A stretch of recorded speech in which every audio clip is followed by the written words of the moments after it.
everybody, it's Janet with Sugar Shine Designs, and today I'm going to show you this masculine card, which is a double fold card and opens up to a large 10.5 by 4¼ inch size, and when closed is an A2 4¼ by 5.5 inch card size. So let's take a look at what I used to make this card. First up, we have the fishing gear CottageCutz die set, and I used several of these like the vest. And on the vest I used the perler pen liquid to make the little buttons here, which turned out very cute. Then I have the fishing tackle box and also the fishing tackle. And there are actually 4 of these little fishing tackle hooks, and I ended up using only 2 of them. I actually had 3, but I lost one along the way, so 2 just ended up on my card. But these are great cuts to use in a lot of different projects, especially for men. And I use this distressed ink along the edges of all my paper to also give it a more rustic feel. Let's take a look at this cute set called Woodlands, and it's a stamp and die cut set from CottageCutz. And first let's look at the pond here. After I colored the pond, I applied some glossy accents, and you can see here how that gave it a more watery look. Then I did the canoe to place along the edge of it, and then the little cute bee right there. It could be a firefly or whatever, but I'm calling it a bee. Then I used the lake sign on the inside panel along with the cute little frog. I just think these images are adorable. Now the inside panel has the cattails, and then I finally used the fish image here with the fishing tackles. I chose to color these images with my Prismacolor pencils, and it kind of gave it a little more rustic look as well. Now the oval comes from the stitched oval set and is 2 3/4 inch wide. It fit very nicely on this panel. And then on the very front of this card we also have a square that is 2 3/4 inch square, and that comes from this stitched square set from CottageCutz. Again, it fit really nicely on this card. Now the panels stay shut by using this little tree to keep it enclosed, and that way it doesn't flip open. But when you do open it, it makes a nice presentation here with all 3 panels, and the overall look to it is just very masculine and fun. So let's take a look at how we make this card. Now this card is made with 2 pieces, and this is the main outside piece. And it's actually 7 3/4 inches long by 4 1/4 inches high, and then it is folded, so you can see here, at the 2 1/4 inch mark. So it's got this left flat there. Now the inside of the card is a little bit smaller. It's 7 1/4 inches, as you can see here, by 3 1/2 inches. And this right fold is made at 3 1/4 inches. Now once those 2 pieces are ready, you can see how they fit inside of each other to create the flaps. And that's how simple this card is really to construct. Now once you've got these pieces ready, you can start to decorate. And I chose these kind of rustic stripe pattern paper to go in here. And on this outside card, we've got a panel that is 2 by 4 on the left side. The larger inside panel is 5 1/4 by 4, and then I've used the Vintage Photo Distress ink to ink up the edges of all the pattern pieces of paper. And that's what I did with all of the pattern pieces in this card, both on the outside larger piece and also on the smaller internal piece. I've skipped ahead a little bit here, and I've applied the distressed ink all around these 2 panels of cardstock. And now it's time to secure them inside of the card using some ATG 3M tape here.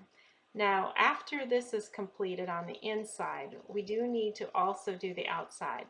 There is an identical 2 inch piece that matches the inside that goes on the outside of the card as well. And again, I just apply this with some ATG gun tape. At this point I can do the smaller piece that goes inside the card. And this has 2 panels laid on the horizontal with the line rather than the vertical, just for some interest. And the larger panel here is 3 3/4 by 3 1/4 size. The smaller panel is 3 by 3 1/4.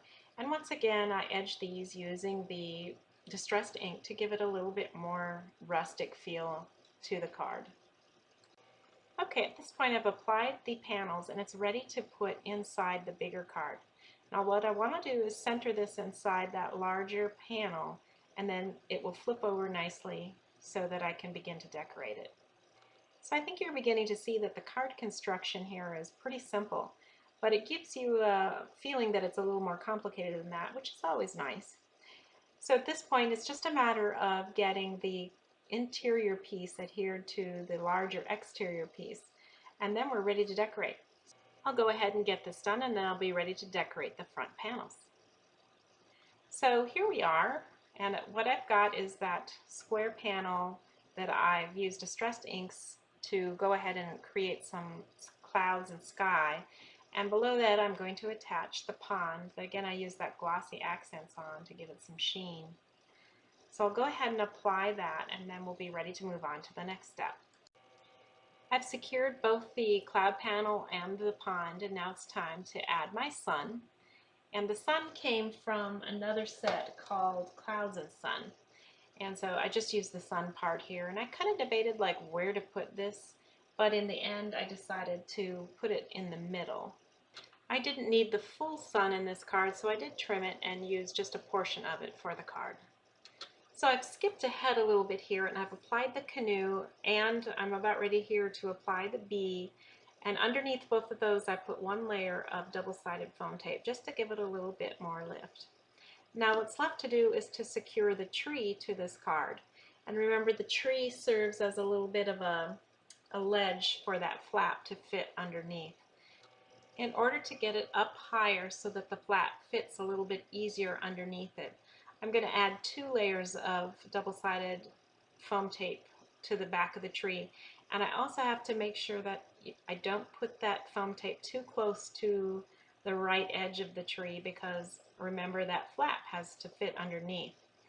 So I'm going to apply that to my tree, and then we'll be ready to look at decorating the inside. Alright, now I've got that tree secured, and you can see how nicely that flap fits underneath our tree and how well the tree keeps the flaps from opening up. Now we're ready to move on. So starting from the left, I'm first applying the trail sign that again came from that stamp and die set called Woodlands.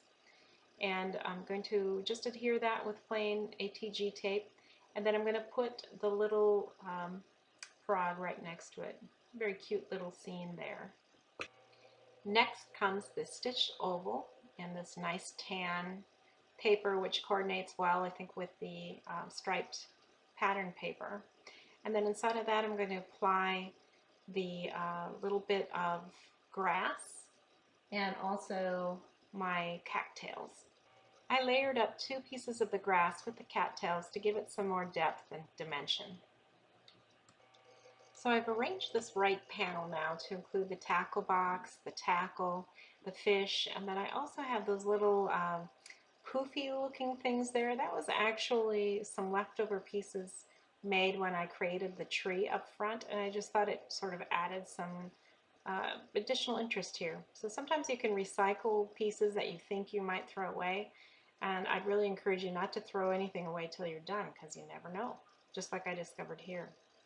So that finishes up the project. I think it's very cute and very masculine. So I hope you'll get some inspiration and some ideas from these dies and from this particular card construction. So that about does it for me today. See you soon, and until then, keep crafting.